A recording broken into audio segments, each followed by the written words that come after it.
पैकी सांगणाऱ्यापैकी पहिला सांगणारा आहे काकभुसुंडी. आज तरी सांगितल्यावर ध्यानात ठेवा. दोन्ही गावकरी इतके विसरळू असतील मला वाटलंच नव्हतं. पहिला वक्ता कोण आहे? काकभुसुंडी. श्रोता कोण आहे? वा वा वा, बाबासाठी टाळ्या वाजवा एकदा. श्रोता गरुड आहे. दुसरा वक्ता कोण आहे? भोलेनाथ. श्रोता कोण आहे? पार्वती मैया. तिसरा वक्ता कोण आहे? याज्ञवल्क्य. श्रोता कोण आहे? भरद्वाज मुनी. चौथा वक्ता कोण आहे? तुलसीदासजी. आणि श्रोता कोण आहे? हा, त्यांचं मनच त्यांचा श्रोता. आज तुलसीदासांनी शबरीची कथा जेव्हा प्रगट केली तेव्हा तुलसीदास स्वतःच्या मनाला सांगायला लागले. काय म्हणतात तुलसीदासजी? जातीहीन अध जन्ममयी, जातीहीन अघ जन्ममयी, मुक्त केली नारी, महामंद मन सुख चहसी, ऐसे प्रभु ही सारी. तुलसीदास आपल्या मनाला सांगतात, अरे मन, एवढी जातीहीन असणारी पापी कुळात जन्माला आलेल्या शबरीचं परमात्म्यानं कल्याण केलं म्हणा. तू जर माझ्या रामाचं भजन नाही केलंस तर तुला कधीच सुख मिळणार नाही. देव सोडून म्हणा, देव सुखाची इच्छा करू नको. शबरीचा उद्धार केला. परमात्मा पुढे निघाले. निघाल्याच्या नंतर परमात्मा पंपा सरोवरावरती आले. तिथं आल्याच्या नंतर पंपा सरोवरावरती भगवान परमात्मा तिथे नारद मुनीची भेट होते पंपा सरोवरावरती. आणि पंपा सरोवरावरती नारद मुनीची भेट झाल्याच्या नंतर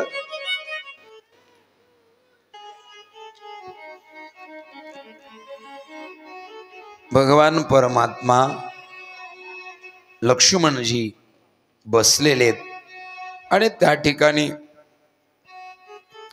संतांची काही लक्षणं त्या ठिकाणी सुरू होतात की संत कोणाला म्हणायचं.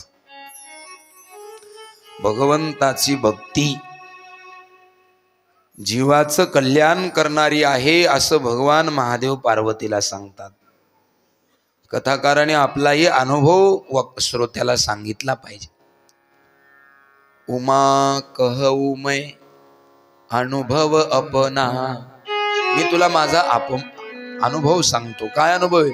सतहरी भजन जगत सब सपना. पंपा सरोवरावर येऊन त्या ठिकाणी सुंदरपैकी संतांचे लक्षण आणि नारदांच्या मुखातून परमात्म्याने श्रवण केले. कोणाला म्हणतात संत? काय आहे संतांचं लक्षण? संतन के लक्षण रघुबीरा, कहो नाथ भव भंजन भीरा, सुनु मुनि संतन के गुण कहवू, जिणते मैं उनके बस रहवू. भगवान स्वतः नारदाला सांगायला लागले संतांचे लक्षण. नारदजी, संत कोणाला म्हणतात? माझ्या अधीन राहतात ते संत नाही, मी ज्यांच्या अधीन राहतो ते खरे संत आहेत. ज्यांचे 6 विकार नष्ट झालेले असतात, जे सदाचारी जीवन जगतात, अशा संतांच्या मी अधीन असतो. अशा पद्धतीने भगवान राम परमात्म्याने नारदाला संतांचे लक्षणं सांगितली. इथे आरण्य कांडाची समाप्ती झाली. किष्किंध कांडाची सुरुवात झाली. पुढे भगवान परमात्मा जानकी मातेचा शोध घेत घेत घेत आणि त्या पर्वताजवळ आलेत, ज्या पर्वतावरती सुग्रीव आपल्या भावाच्या भीतीनं लपून बसलेला आहे. काय नाव आहे त्या पर्वताचं? बोला ना, कोणाला माहित असलं तर सांगा ना. पर्वताचं नाव काय? जाऊ द्या, तुम्हालाच माहित नाही तर मला तरी कुठून माहित होणार आहे. ऋष्यमुख पर्वत. त्या पर्वतावरती सुग्रीव भावाच्या भीतीनं बसलाय, सुग्रीवाच्या सेवेमध्ये हनुमंतराय आहे. दोन तपस्वी येताना पाहिले, सुग्रीव घाबरला. हनुमंता, मुझे लगता है वही वाली के कोई गुप्तचर होगे, जाकर देखो. भगवान राम परमात्माने आणि लक्ष्मणाला पाहून हनुमंतरायाने ब्राह्मणाचा वेश धारण केला. येणाऱ्या राम लक्ष्मणाच्या पुढे जाऊन हनुमंतरायाने साष्टांग दंडवत घातला. विप्र रूप धरी कपितः गयवू, माथ नाही पूछत अस भयवू. आणि विचारायला लागले. हनुमंतराय विचारताना विचारतात, को तुम श्यामल गौर शरीरा, छत्री रूप फिरहू बनबीरा, कठिन भूमि कोमल पदगामी, कवन हेतु बिचरहु बन स्वामी. कोण आहात तुम्ही? तुमचे चरण किती नाजूक आहेत, ही धरती किती कठीण आहे, तुमच्या पायात सुद्धा काही नाही. कोण आहात तुम्ही क्षत्रियाच्या रूपामध्ये? तेव्हा भगवान परमात्म्यानं सांगितलं, हे ब्राह्मण देवा, काय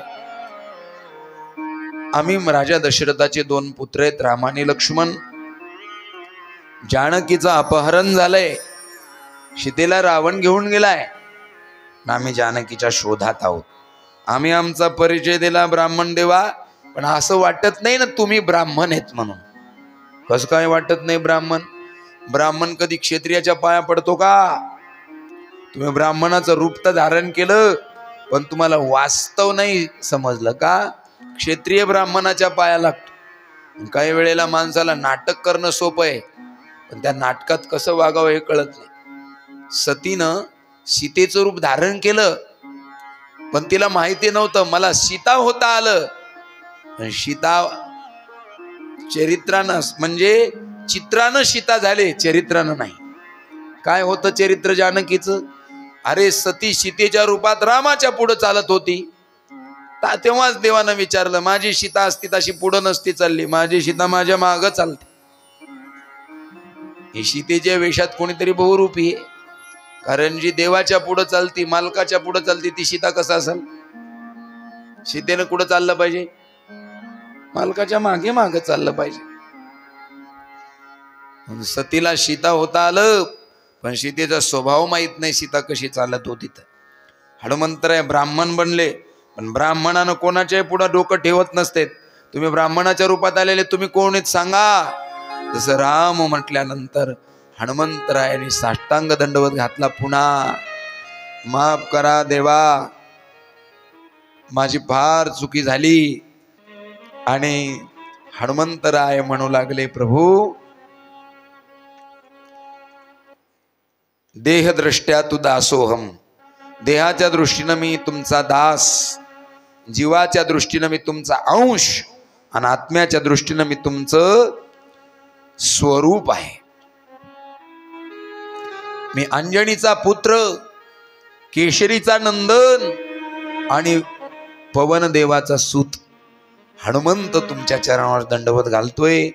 हनुमंतरायाने परमात्म्याला अत्यंत विनयाने नमस्कार केला आणि हनुमंतरायाने सांगितलं, प्रभू बस इथेच बाजूला.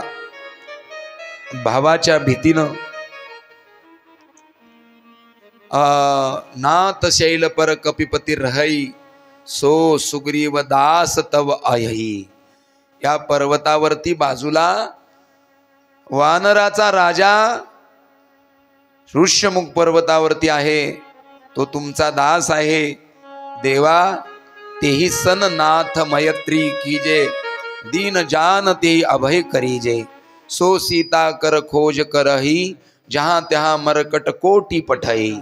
प्रभू तुम्ही सुग्रीवाबरोबर मैत्री करा, त्यांच्याकडे भरपूर वानर आहेत, वानर चहुदिशाला जातील, माता जानकीचा काय करतील? शोध लावतील. देवा त्यावेळेला हनुमंतरायाने एका खांद्यावरती श्रीरामाला, एका खांद्यावरती लक्ष्मणाला घेतलं. जय श्रीराम म्हणून प्रभूला सुग्रीवाच्या जवळ आणलं. सुग्रीवासी आणि मैत्री केली आणि सुग्रीवाला विचारलं, काय झालं होतं सुग्रीवा, तुझ्या भावानं तुझ्याशी एवढं वैर का केलं? सुग्रीवानं सांगितलं, आम्ही दोन सख्खे भाऊ, आमच्यामध्ये अत्यंत प्रेम होतं, एकमेकाला आम्ही यत्किंचित विसरत नव्हतो. पण एक राक्षसाला आमच्या नगरीमध्ये किष्किंधेमध्ये मला सांगितलं, सुग्रीवा तू किष्किंधेचं रक्षण कर, मी या राक्षसाचा अंत करून येतो. बघता बघता वाली निघाला प्रभू. वालीच्या बरोबर आम्ही सगळेजण निघालो. एका गुहेमध्ये वालीनं प्रवेश केला आणि अनेक दिवस वाली गुहेमध्ये होता. वाली बाहेर येण्याचं काही चिन्ह दिसत नव्हतं. शहाण्या लोकांना सांगितलं, सुग्रीवा इतक्या दिवस काही वाली वाचला नसल, तू एक काम कर सुग्रीवा, या गुहेच्या तोंडावरती एक शिळा मांड आणि तू आता राज्य स्वीकार कर. सुग्रीव नाही म्हणत होतो मी देवा, पण तरी जबरदस्तीनं मला राजा बनवलं आणि तिकडं त्या राक्षसांना मारून वाली बाहेर येत होता. पण त्या गुहेचं द्वार बंद असल्यामुळं वालीला रस्ता सापडत नव्हता. आजही ती गुहा आणि सुग्रीवानं लावलेली शिळा जशाला तशी आहे. आम्ही आता बघून आलो. वास्तविक पाहता 2 धामाच्या यात्रेत पंपा सरोवर कोणीच घेत नाही, कोणी घेत नाही. आमचे ठिकाणही जरा जास्तीचीच असते आणि निवांत 1 धामाची 2 धामाची यात्रा बाकीचे भाविक 25 दिवसात करून येतात. आम्ही एका धामाच्या यात्रेला 18-19 दिवस लावतो. त्यामुळं अतिशय सुंदर ते पंपा सरोवर, ते ऋष्यमुख पर्वत. जेव्हा वाली परत आला, बाहेर येण्याचा रस्ता सापडत नव्हता. सूर्यनारायणाचं किरण दिसलं, बाहेर आला. सुग्रीवानं माझ्याशी बेईमानी केली म्हणून राग आला. सुग्रीवाला प्राण घेणार कसा तरी सुग्रीव वाचून जीव मुठीत धरून ऋष्यमुख पर्वतावर येऊन बसला. कारण त्याला या ठिकाणी काय नाही, शाप आहे वालेला, इथं तो येऊ शकत नाही. आणि मग त्यानंतर प्रभू मला वालीनं राज्य घेतलं याच्यात मला काही दुःख नाही हो, पण वालीनं माझी पत्नी सुद्धा हरण केली.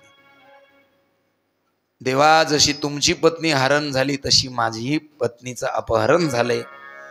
प्रभू तुम्ही मला मदत करा, मी तुम्हाला मदत करतो. वा राम सुग्रीवाची मैत्री झाली. कशी मैत्री झाली? कारण दोघांचं दुःख समान आहे. समान शीलेषु व्यसनेषु सख्यम. ज्याचा स्वभाव सारखा आहे, ज्याचं व्यसन म्हणजे दुःख सारखं आहे, त्यांची मैत्री ताबडतोब होते. तंबाखूवाल्याला तंबाखूवाल्याशी मैत्री करायची गरज पडत नाही, आपोआप ओळख होती एकमेकाची. बिडीवाल्याला कळत म्हणजे सांगावत लागत नाही फलाना माणूस बी बिडी ओढतो म्हणून. ताबडतोब त्यांचं व्यसन सारखं असतं तर लगेच मैत्री होते. पिणाऱ्या माणसाला तुम्ही सांगू नका आमच्या गावात कुठं दारू मिळते, बरोबर तिथं जाऊन ते बाटल्या घेऊन येणार म्हणजे येणार, धिंगाणा करणार म्हणजे धिंगाणा करणार. ज्याचं व्यसन सारखं त्याची मैत्री होती, ज्याचं दुःख सारखं त्याची मैत्री होती. प्रभूचं आणि सुग्रीवाचं सारखंच दुःख आहे. काही दिवस राहिले आणि बस सुग्रीवाला सांगितलं, सुग्रीवा चिंता करू नको, आता तू काय कर, जा वाली बरोबर तू युद्ध कर आणि मी वालीला मारतो. असं म्हणून सुग्रीवाला परमात्म्यानं वाली बरोबर युद्धाला पाठवलं. आतापर्यंत वालीच्या भीतीनं पर्वत न उतरलेला सुग्रीव किष्किंधेच्या दारावरती आला आणि दारावरती येऊन भगवंताच्या बळावरती सुग्रीव वालीला आमंत्रण देतोय, हे वाली ये युद्धाला, आज बघतो तुझी काय ताकद येतं. आवाज ऐकला, वाली किष्किंधेतून बाहेर आला आणि सुग्रीवाच्या बरोबर युद्ध सुरू झालं. बघता बघता भगवान आपलं बघत होते, वाली सुग्रीवाला मारत होता. वाली कासावीस झाला. तब सुग्रीव बिकल होई भागा, मुष्टि प्रहार वज्र सम लागा. मैं जो कहा रघुबीर कृपाला, बंधुन होई मोर यह काला. सुग्रीवाच्या मनात आलं, मी ज्यांच्यावर भरोसा ठेवला ते काय भरोशाच्या योग्यतेचे नाहीत आणि हा भाऊ नसून माझा काळ आहे. पण कसा तरी सुग्रीव वाचला, पळून गेला. भगवान रामाजवळ येऊन म्हणू लागला, वा देवा, असंच आश्वासन देत जा, तू लढ, मी तुला सहाय्य करतो. अहो प्रभू, युद्ध करायला लागलो आणि तुम्ही खुशाल बघत राहिले का? तुम्ही वालीला मारलं नाही देवा? मला मार खाताना बघायचं होतं का तुम्हाला? माझी पत्नी परत मिळावं अशी तुमची भावना नाही का? भगवान म्हटले, सुग्रीवा तुम्ही दोघं भाऊ जेव्हा युद्ध करू लागले तेव्हा तुम्ही इतके सारखे दिसू लागले, कोणता सुग्रीव आणि कोणता वाली लक्षातच येत नव्हतं. एक रूप तुम भ्राता दोऊ, तेही भ्रमतेही न मारे सोऊ. कर परसा सुग्रीव शरीरा, तनु भाकुलिस गई सब पीरा. भगवान परमात्म्यानं सुग्रीवाच्या अंगाला स्पर्श केल्याबरोबर सुग्रीवाच्या अंगातल्या सगळ्या यातना नष्ट झाल्या. आणि भगवान म्हटले, ऐक सुग्रीवा, आता जर वालीला मारायचा असेल तर मी तुझ्या गळ्यामध्ये माळ घालतो, हार घालतो. भगवंतानं आपल्या हातानं सुग्रीवाच्या गळ्यात सुग्रीव ओळखायला यावा म्हणून माळ घातली. मला असं वाटतंय, ज्याला देव आपला आहे असं वाटतंय, त्यानं संसाराचं युद्ध जिंकण्याकरता देवाची माळ गळ्यात घालून जर युद्ध सुरू केलं तर निश्चित तो युद्ध विजयी झाल्याशिवाय राहणार नाही. पण त्यानं देवाची माळ गळ्यात घातली पाहिजे. माफ करा, मी कोणाकडे बघून बोलत नाही. माणसांना भक्ती तर आवडती पण माळ नाही आवडत. तुम्हाला माळ आवडत नसेल तर तुम्ही भक्तीमध्ये विजयी नाही होणार का?